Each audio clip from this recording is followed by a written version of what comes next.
Kaibigan, welcome back. Ngayon,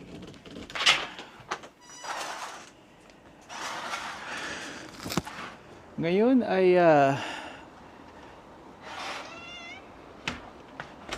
magandang weather ngayon.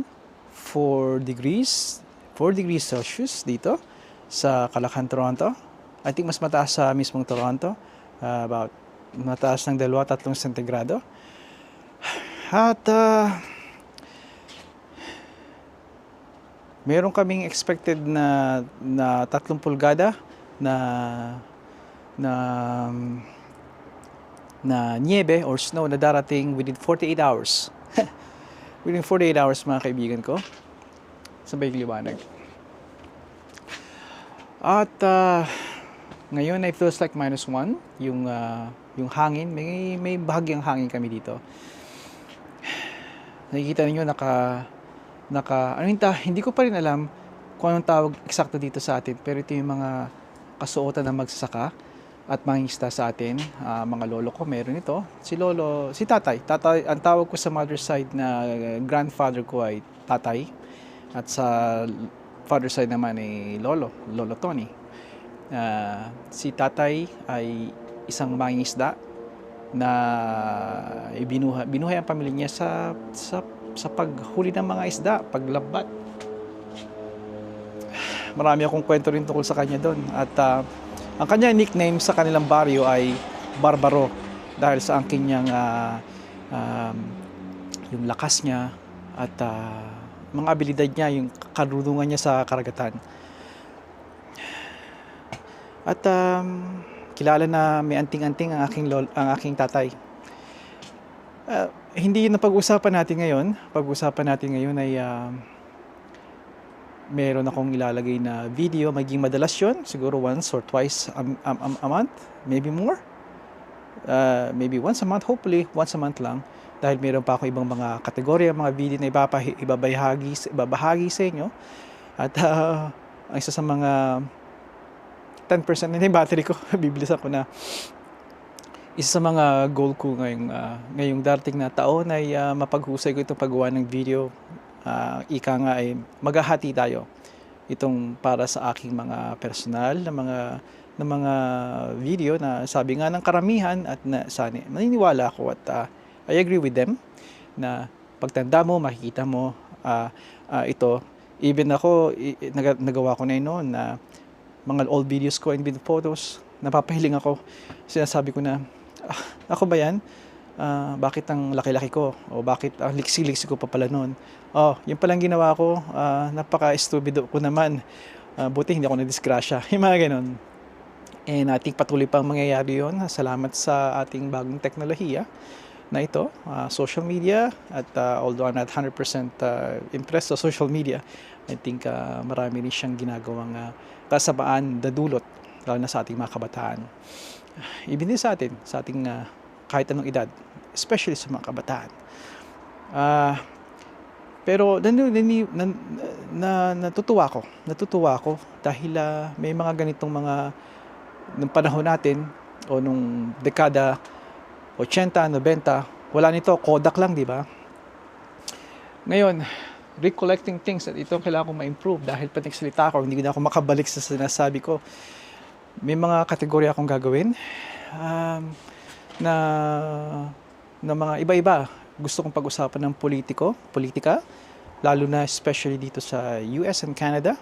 I think may offer ako dahil napansin ko sa ating Filipino community na halos isa lamang ang sinasabi nila. It's like pag narinig ng isa o pag may nag-vlog ang isa ay parang apoy na kumakalat na minsan hindi nyo na alam na it's like being repeated, di ba? Regurgitate, di ba, sinasabi nila. Inahay na pinapakain ng kanyang inakay ng pagkain na nakuha niya doon, hindi nilulunok at ibinibigay sa kanyang inakay. Parang gano'n nga, di ba? At yun ang gusto kong mabago sa atin. Papasin ninyo na sinadya akong magsuot din ng aking kamiseta na to, na makita ninyo na makita ko rin in a year, hopefully magbago nito. I'm losing a lot of weight. nagdidebate ako kung mag-o-open up ako sa sa inyo tungkol sa aking kalusugan na sinasabi ko ngayon sa inyo na ako'y napakalakas. Ang tawag ko sa sarili ko, tawag na aking pamilya sa akin ay Wolverine dahil just malakas ako. Dahil fan ako ng Lord of the Rings din, I even call myself Dunadan. May isa akong video na sinabi ko na yon na ako'y isang Dunadan. Check it out, Dunadan. Baka mapatawa kayo. 8% na lang to. Kaya I'm okay. I'm strong as an ox, kalabaw. Pero yung kinukuha kong medisina ay mahigit 20 libra na ang nabawas sa akin. At mga taong gusto mag-weight ngayong mag-gain ng weight, mag-lose ng weight ngayong taon na to, ngayong bagong taon na to, at typically yun ang ginagawa ng mga iba, exercise at lahat, mga resolusyon nila na gusto nila ma-improve o mabago sa kanilang sarili. At unfortunately, kadalasan hindi after a month or two ay humuhupa na rin, even just a couple of weeks na dang. Hi anak, welcome home. I'm just doing a quick come here. Yeah, I'm going to insert it to my God bless you, anak. I'll talk to you later. You can go in the front. Let me get you out of the way. I'll be there, honey. Bago pa ako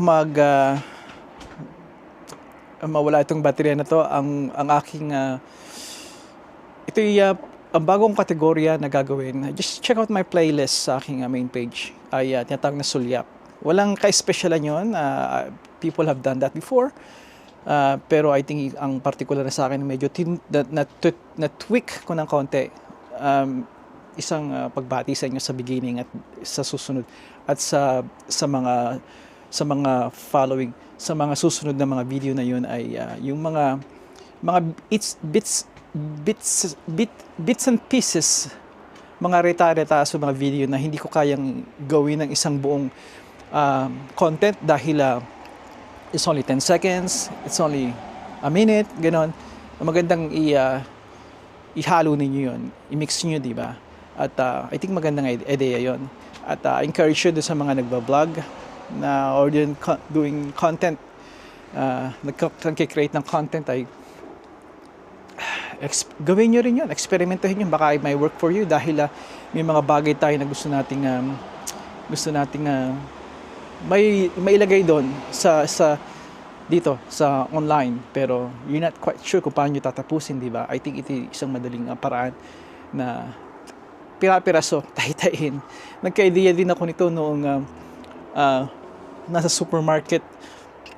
Sa mga supermarket, di ba, may mga reta-reta sa mga salmon o sa ating mga Pilipino sabi, salmon. Reta-reta sa yun, pero pag pinagsama-sama nyo, masarap na ipang sabaw o even prito. Kaya pigsasama-samahin nyo para maibenta rin ng tindahan, di ba? Kaya parang ganun din ang buong ideya. Kaibigan, January 30 ng Disyembre ngayon at bukas ng madaling araw ay bagong taon na. Marami tayong hinaharap na pag-asa. Pag-asa ngayong 2025. Sana'y manalig lagi kayo at pagbutihin pa ang ating mga nang makamit ang ating mga pangarap. Ano man ang edad natin, ay patuloy pa rin tayo may mga hinahangit sa buhay. At sana'y makamit niyo 'yon sa sarili at sa ating kaibigan at pamilya. Ito ko natatapusin ang aking video at i-insert ko na ito. Kaya sana may mag-enjoy kayo at marami pang darating. Ipagpapatuloy ko pa ang aking pagbibideo tungkol sa mga hardin, kotse, ating weather, lalo na particular ang snow, ang winter. Ganun din ang didiscuss ko ng politika, na maaaring makatulong sa iyo at makaliwanag magkaroon kayo ng ideya din, dahil lalo pat dito kayo pupunta sa Canada or US, dito sa North America. Kaibigan, hanggang sa muli, di man tayo magkita muli, masaganang bagong taon sa inyong lahat. At hanggang sa muli, padayon kaibigan. Truly, padayon. Dito naman kami sa Princess Auto. Kukuha lang ako ng mga parts. Alright. Ito yung wheelbarrow. Binebenta nila for $230.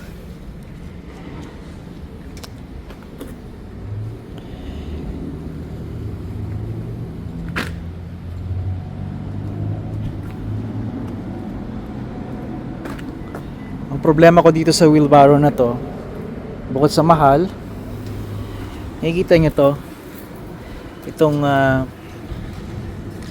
bolt na to, kailangan flush siya, kasi kung hindi, pag mayroon kayong mga pinapala, tatama to sa spade or sa inyong shovel. Right there. Make sure na flush siya, or make sure na wala sila nito. Ibang wheelbarrow walang bolt sa ilalim eh. Okay? Ilang. Eh, tingnan nyo to. $5. Kasama na yung lid. Look very cute. Ang cute niya, oh. Para siyang maliit na lagay ng oil. Pag mag-oil change kayo, mag-change kayo ng oil, yung saluhan. Kumuha ko ng dalawa. Yeah.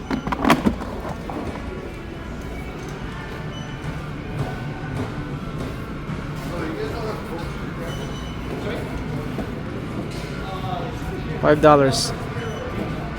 sa Princess Auto.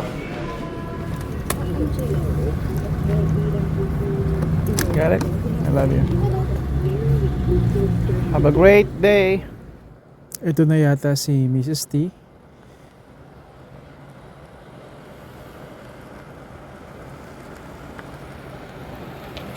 Yep, siya na nga to. Toyota Sienna ang nasakyan niya. Taxi. Magandang uri ng magandang klaseng van yan.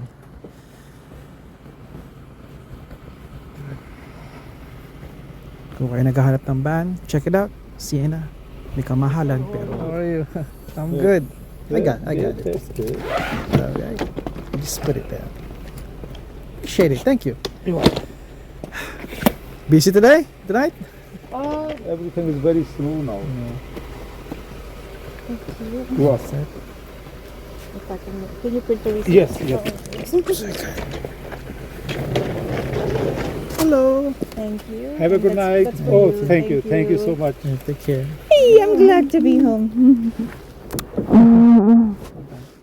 Okay. Everything's good? Ganda rin yung sakyan, Sienna. Maganda yung takbo nun. Aha. Kamusta itong ano mo? Hindi naman hindi ka lumampas? Hindi ka lumampas sa timbang?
Hey, anak. God bless you. Glad you're home. Ito yung aking kaibigan.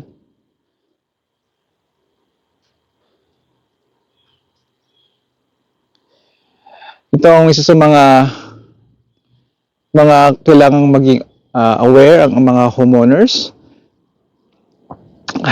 Dahil pag pinabayaan nyo sila sa bubong ninyo, there's a good chance, lalo ngayong fall, na mabutas sila ng shingles ng bubong ninyo.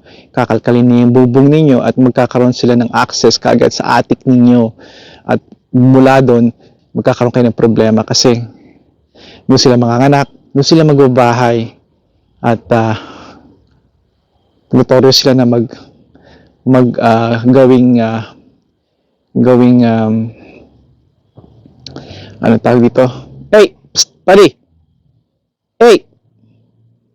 Hindi sila takot sa atin. Yun ang susi kung paano sila nakaka-survive. Tsaka protected nga pala sila. Hindi nyo pwedeng saktan. Kaya pwede yung issue away. Pero hindi nyo pwedeng saktan or pwede yung hulihin. Pero again, depende sa mga state or province. At protektado sila. Yung attic nyo gagawin din nilang may portion na may lugar doon na gagawin lang banyo, kwarto, parang tao. At pag gano'n ang case, wala na kayong choice kundi kumuha ng exterminator, animal control, dahil sila yung professional, mas mabisang, alam nila ang gagawin kung paano alisin sa inyong pamamahay, sa inyong attic ang ganitong uri ng mga critters. Raccoon to, mga kaibigan ko na nasa Pilipinas. Wala akong matandaan na meron tayo sa Pilipinas ito. Napakarami nila dito. Lalo na sa lugar namin dito sa Calachan, Toronto. Nagkaroon siya ng access dyan dahil gumawa kami ng pader. Ito. Dito siya nag-access. Daliri ko. Dito siya sumasampa. Nilalagyan ko yan ng grease. They don't like grease kasi para silang tao, mahilig sila na they wanna keep their hands, their paws clean. Lagi, hinuhugasan nga nila yun sa tubig kung makikita ninyo. Ayan. At kaunting kaalaman sa inyo at isa ito sa mga maintenance, isa ito sa mga awareness, isa ito sa mga ginagawa namin para mapanatili na maayos ang inyong winter dahil once na mabutas nilang bubong, sabihin natin hindi sila successful na pumunta sa loob ng bahay dahil na-prevent yun pero pinabayaan yung butas ng bubong at tapos nag-snow, it's a big problem. Mahirap na umakyat sa bubong kasi mababalot na yun ng sheet of ice or snow, madulas na dyan. Kaya napakahirap. Kailangan ninyong maayos yan. Kailangan ninyong make sure bago pumatak ang snow, make sure na umikot kayo sa paligid ng bahay, walang nasirang shingles na sa spring. Yun ang panahon tag-ulan dahil dinidiligan ng mga halaman, di ba? Para bumalik para mabuhay muli. Hindi nyo, you don't want that na tag-ulan may butas ang bubog ninyo. Kaya yun ang connection ng fall at spring, making sure na magandang spring ninyo sa pamamagitan ng paghahanda sa winter. At ang panahon na ngayong fall.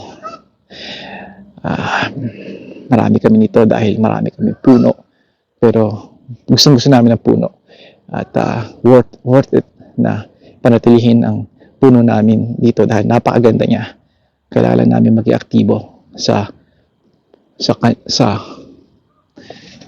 pag-aalaga ng kapaligiran ng bubong.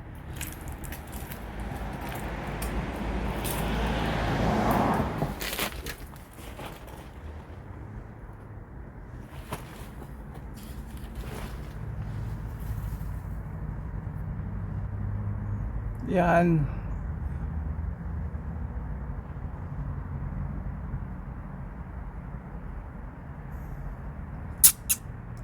It's alright. It's alright.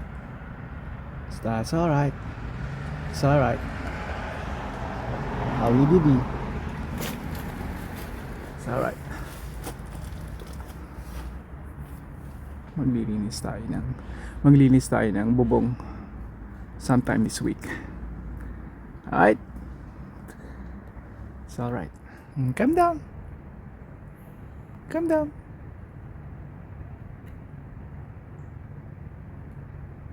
Calm down. What's up, buddy? What's up? It's alright.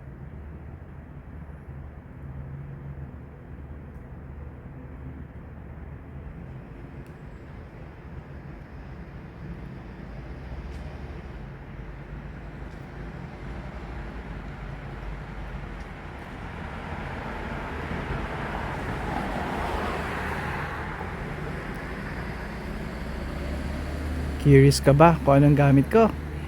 Ha?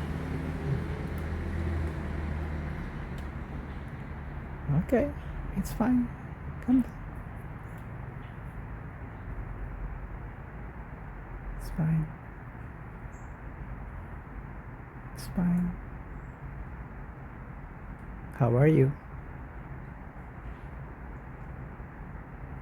How are you? I got a messy backyard, huh? Well, I've been doing a lot of gardening.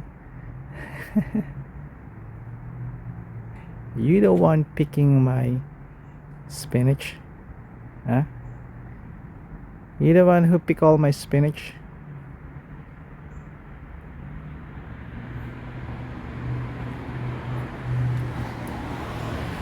It's alright. It's alright.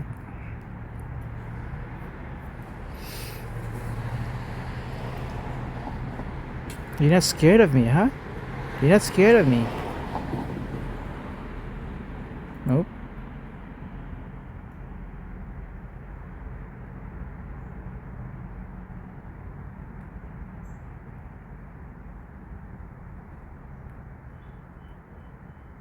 You can go now.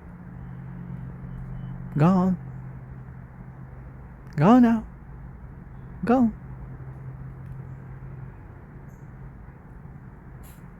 You're alright. You're alright.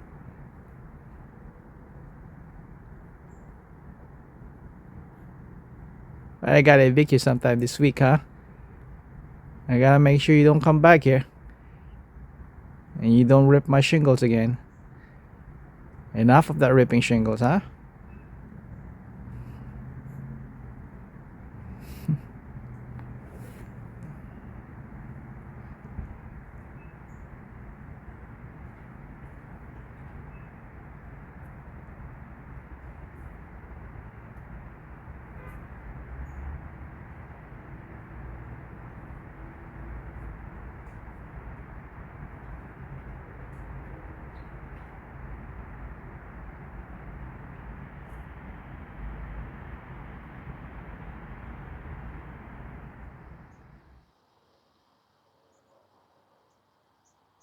Nakikita niya ba yung bunny?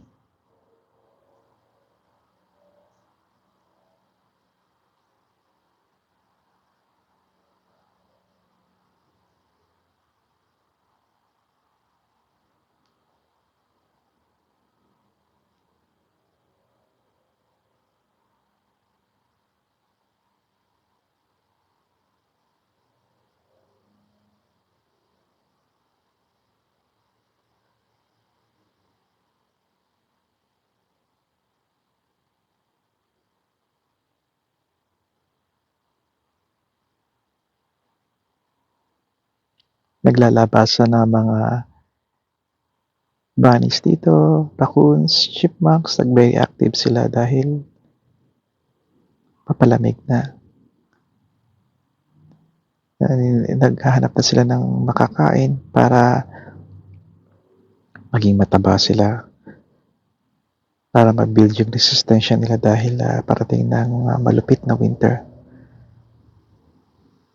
Kung ang mga hayop dito sa paligid natin sa Canada ay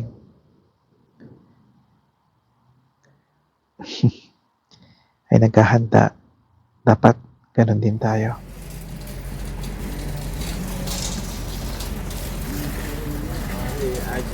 Sandali, sandali. Humarang ka sila. Ulitin ka.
Simulan na natin.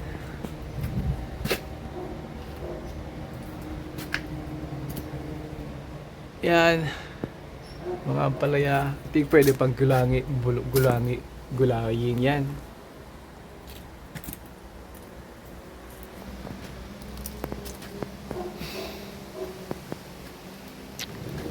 Sabi kong hindi na lalaki. Eto, lumaki pa rin kahit papaano. Siyempre, pag may lumalaki, may umuusbong muli.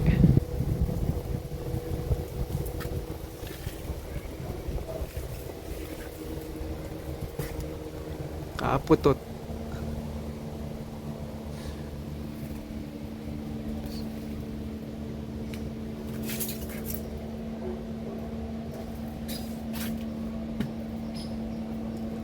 Ito mukhang na-trap na dito sa kawad. Na-trap sa kawad siya. Nag-indent. May indentation na rin. Diba? Dami pa rin.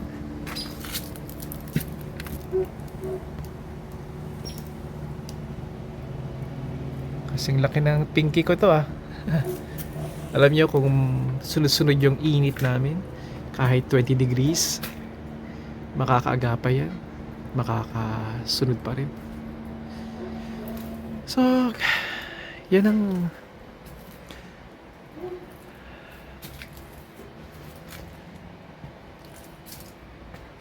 aming ampalaya. Itong talong na hindi na lumaki.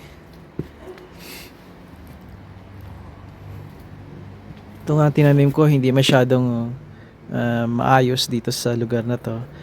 Eh, papaano? May mga squirrel na lagi nagbubungkal dito. Tsaka, hindi ko naalagaan to ng tubig. Ito'y kale.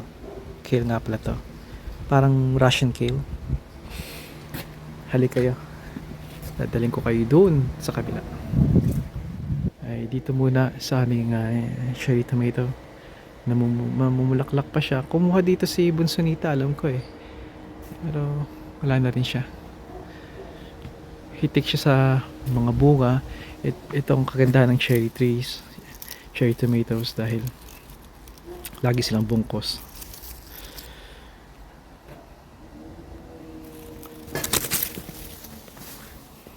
Ay, yung mga talong namin.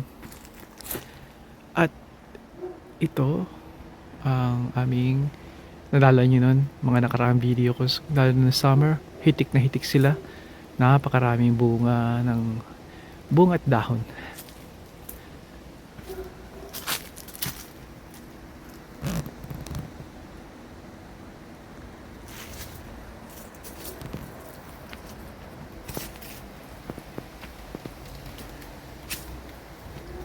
Nanunuyot na sila. I don't think tuyot sila sa init kundi sa lamig. At hindi ko na rin sila diniligan. Ito medyo malaki-laki pa. May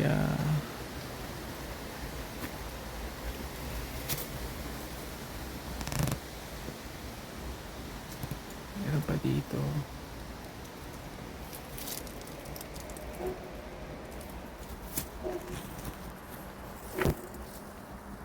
Mga kamatis namin.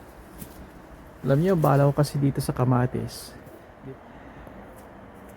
Pag akyat doon, isinampa ko dito.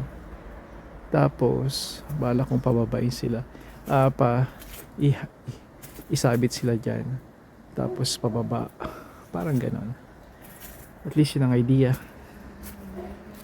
Dito, mga ampalayas. Magugulay pa rin yan, di ba?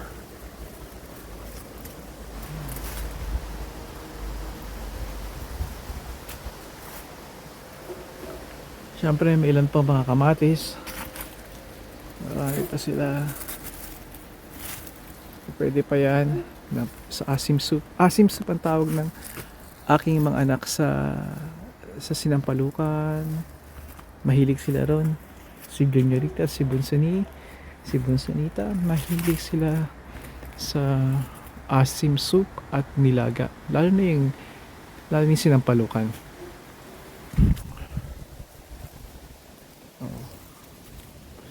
Natutuwa ako kasi alam ko sa darating na summer, marami sa inyong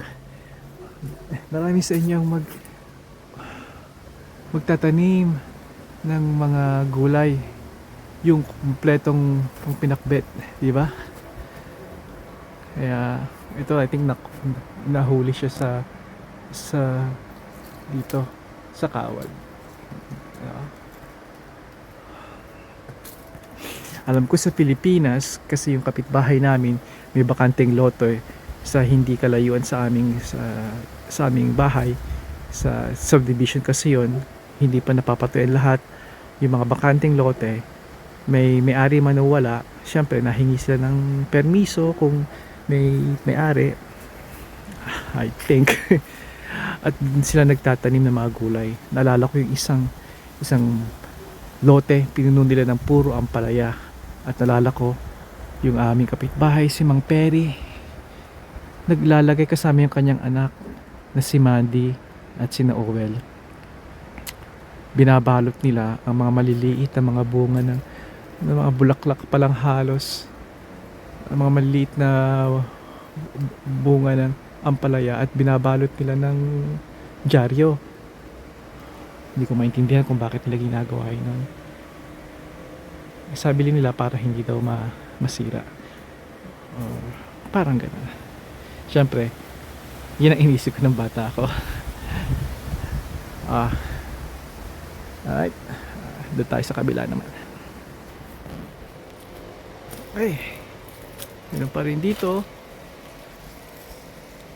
Mga maliliit na mga ampalaya. At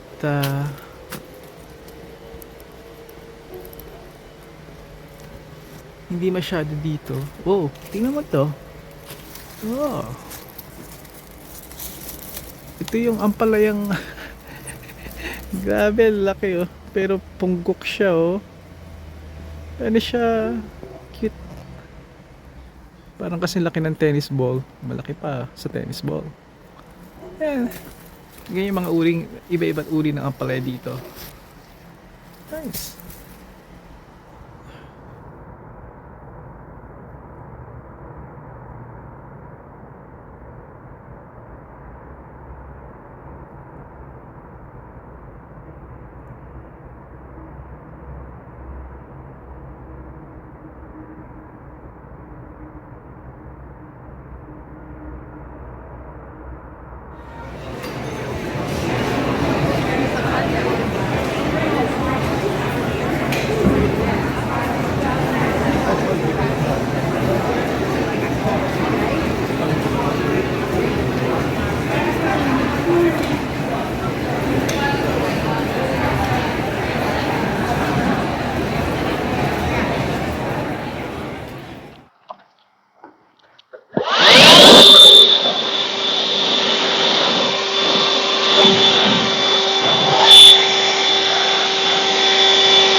Toro din ito.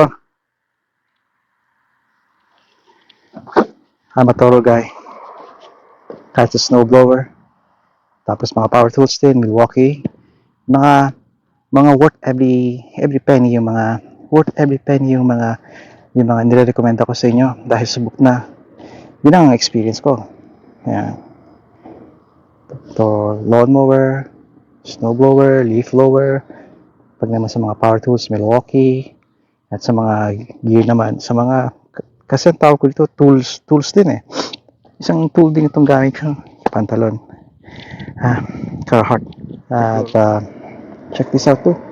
Kung rough kayo sa mga pantalon, naluhod kayo, umakyat, o kung ano man, very rough kayo at trabaho talaga ang ginagawa ninyo, this can take a beating.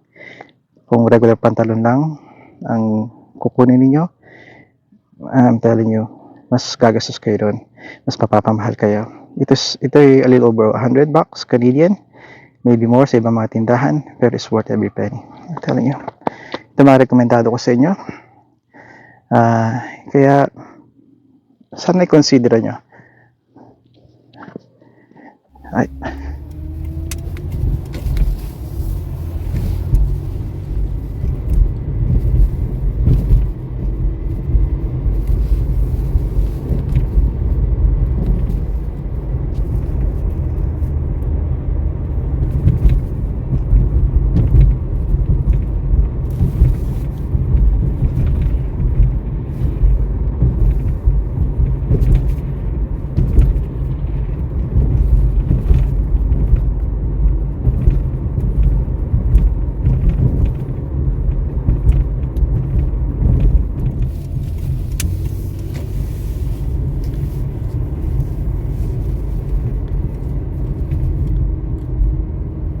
Kaibigan, ito ang itsura ng fall dito sa Canada or autumn season.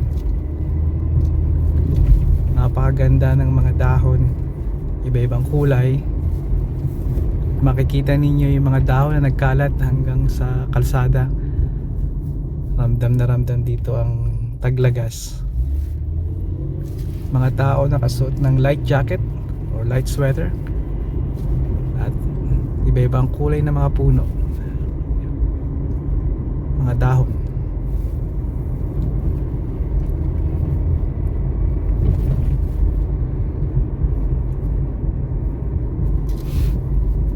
Video to. Oh, yun. Ganon. Tapos ang ginagawa nila, naglalagay nilang sila ng mic kasi sa papunta lampakan, hindi na marinig. Bye!